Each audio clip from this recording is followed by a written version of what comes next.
जब हम किसी इंडस्ट्री में काम करते हैं तो वहाँ बहुत तरह के इंस्ट्रूमेंट यूज होते हैं। बहुत तरह के इंस्ट्रूमेंट, कुछ इंस्ट्रूमेंट जो आप जानते भी हैं उसके नाम बहुत, जैसे ट्रांसमीटर हुआ, जैसे प्रेशर ट्रांसमीटर हुआ, लेवल ट्रांसमीटर हुआ, टेम्परेचर ट्रांसमीटर हुआ। बहुत तरह का ट्रांसमीटर होता है, बहुत तरह का एलिमेंट होता है। मतलब ये सभी जो हैं वो इंस्ट्रूमेंट होते हैं, इनका यूज होता है। कुछ डिटेक्टर्स होते हैं, सेंसर्स होते हैं, ये सभी यूज होते हैं। आज हम लोग बात करेंगे एक बहुत ही इम्पॉर्टेंट ट्रांसमीटर के बारे में, इंस्ट्रूमेंट के बारे में। वो क्या है, वो कहाँ यूज होता है, उसका क्या पर्पस होता है, उसके बारे में। वो बहुत ही इम्पॉर्टेंट ट्रांसमीटर होता है, बहुत ही इम्पॉर्टेंट इंस्ट्रूमेंट होता है। हेलो दोस्तों, मैं श्रीकांत कुमार आपका बहुत बहुत स्वागत करता हूं इस US electronic and electrical channel पर। दोस्तों, आज हम लोग बात करेंगे जो ओपन पाथ गैस डिटेक्टर। आपने नाम सुना ही होगा, ओपन पाथ गैस डिटेक्टर क्या होता है। ओपन पाथ जो गैस डिटेक्टर होता है, नाम ही है ओपन पाथ, मतलब ऐसा जगह जो बिल्कुल खुला हुआ है। वो क्लोज पाथ नहीं है, ओपन पाथ है। जैसे अगर कोई पाइपलाइन है और एक ट्रांसमीटर को एक साइड लगाते हैं और दूसरे ट्रांसमीटर को उसके दूसरे साइड लगाते हैं, और बीच में ओपन पाथ होता है, उसमें कोई लूप नहीं होता, कोई कनेक्शन नहीं होता उस पाथ के बीच में, मतलब ओपन होता है। और उस ओपन पाथ में अगर कहीं से कोई गैस लीकेज होगा, चाहे कोई भी गैस हो, जब वो लीकेज होगा तो उसको सेंस करेगा और वो दिखलाएगा, अलार्म को इंडिकेट करेगा कि इसमें कोई गैस रिलीज हुआ है, गैस लीकेज हुआ है। वो बहुत हाई सेंसिटिव होता है, उसको सेंस कर लेता है। अब सवाल आता है कि ये जो ओपन पाथ गैस डिटेक्टर है वो दिखता कैसा है, और उसमें कितने ट्रांसमीटर आते हैं, कितने इंस्ट्रूमेंट आते हैं, क्या एक ही इंस्ट्रूमेंट होता है क्या।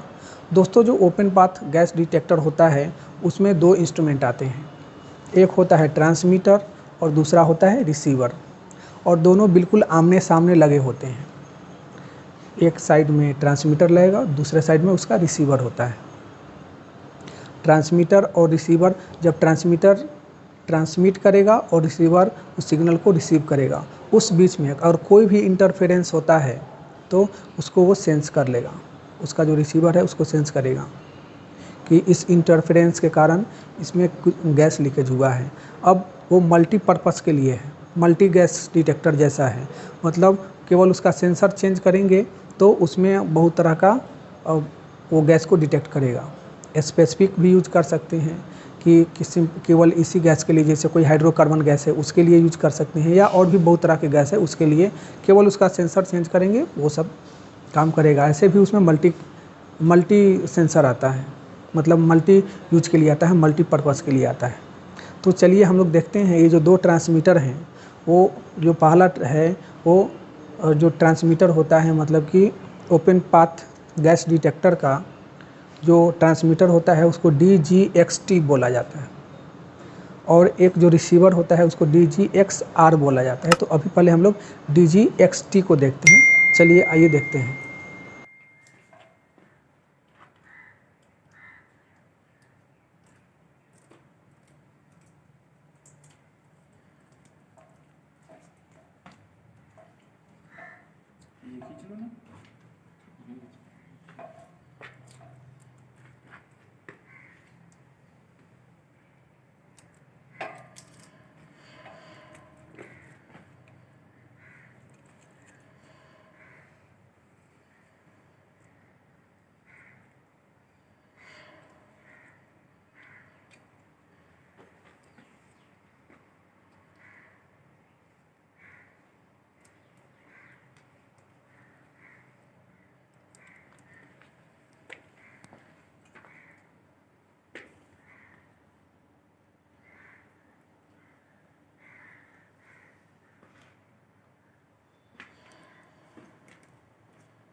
इस तरह आपने देखा कि ये जो DGX-T है ये किस तरह इंस्टॉल हुआ है, इसका हाइट कितना है।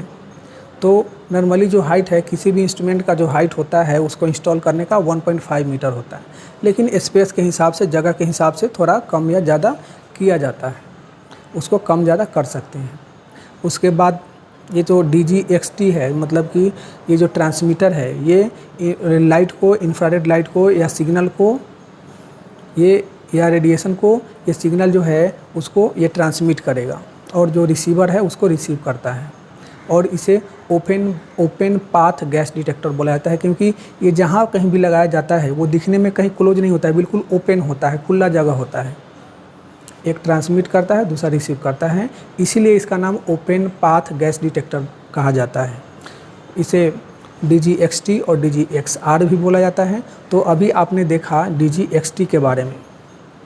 इस DGX-T में आपने देखा है कि एक JB लगा हुआ है, इसके साथ ही आता है एक प्लेट, एक सपोर्ट के साथ एक प्लेट आता है, उसका असेंबली के लिए उसमें उसको इंस्टॉल किया जाता है। उसमें बहुत तरह के उसके एसेसरीज हैं, उसमें उसको इंस्टॉल किया जाता है, आपने देखा ही है। अब हम लोग देखेंगे जो DGX-R है वो कैसा दिखता है, और DGX-R को भी देखेंगे। चलिए देखते हैं।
अभी आपने देखा है DGX-T और DGX-R किस तरह इंस्टॉल होते हैं, वो कैसा दिखता है। इसे ओपन पाथ गैस डिटेक्टर भी बोला जाता है। तो ये DGX-T और DGX-R है, ये जो ट्रांसमीटर है, आपने ध्यान दिया होगा कि इसमें एक का जो साइज़ है वो थोड़ा बड़ा है, एक का साइज़ थोड़ा बड़ा है और दूसरे का जो साइज़ है वो थोड़ा छोटा है। आप बताइए इसमें कौन सा बड़ा है और कौन सा इंस्ट्रूमेंट बड़ा है और कौन सा इंस्ट्रूमेंट छोटा है, DGX-T बड़ा है या DGX-R बड़ा है। आपने ध्यान दिया होगा जो ट्रांसमीटर है वो DGX-T है, वो उसका ट्रांसमीटर बड़ा है, और जो DGX-R ट्रांसमीटर है, ये DGX-R जो इंस्ट्रूमेंट है वो छोटा है, और DGX-T जो इंस्ट्रूमेंट है वो बड़ा है। आपने देखा होगा रिजेंबल करके, आप देख सकते हैं। फिर दोबारा ये उसको दोबारा उस मतलब कि आप देखिए उसका जो इंस्ट्रूमेंट है जो DGX-T का है वो बड़ा इंस्ट्रूमेंट होता है, क्योंकि उसको ट्रांसमिट करना होता है, और जो उसका रिसीवर होता है जो दूसरे साइड लगा होता है वो थोड़ा छोटा होता है। लेकिन दोनों जो असेंबली है उसका DGX-T का और DGX-R का, उसमें JB लगा होता है। लेकिन ये भी ध्यान देने वाली बात है कि दोनों का जो JB है वो भी अलग है। आपने देखा कि जो DGX-T के साथ में जो JB लगा है वो बिल्कुल अलग है, ब्लैक कलर का है, और दूसरा जो DGX-R है जो उसके सामने लगा हुआ है उसका जो JB है वो बिल्कुल अलग है। ये इस तरह अलग अलग तरह के उसके मतलब कि रिसीवर के साथ अलग JB लगा रहेगा, उसका साइज़ भी छोटा रहेगा, और ट्रांसमीटर जो है वो बड़ा रहता है, उसका साइज़ भी, जो इंस्ट्रूमेंट का साइज़ बड़ा है और उसका JB जो है वो अलग होता है। इस तरह इससे भी आप देख करके पहचान सकते हैं। दूसरा है कि उसके ऊपर DGX-T और DGX-R लिखा भी रहता है, बहुत में नहीं भी लिखा हुआ रहता है। तो उसका अगर नेम प्लेट है तो नेम प्लेट पर लिखा हुआ रहेगा। ऐसे अगर देख करके भी आप पहचान सकते हैं कि अगर छोटा है और बड़ा है तो बड़ा वाला ट्रांसमीटर होगा, छोटा वाला रिसीवर होगा। इसके साथ में जो JB है वो जो इंस्ट्रूमेंट है जो ट्रांसमीटर है उसके साथ अलग JB लगेगा, रिसीवर के साथ अलग JB लगेगा। इस तरह आप देख करके पहचान सकते हैं कि कौन सा इंस्ट्रूमेंट ट्रांसमीटर है, कौन सा रिसीवर है। और ये जो गैस डिटेक्टर है ये ओपन पाथ गैस डिटेक्टर है।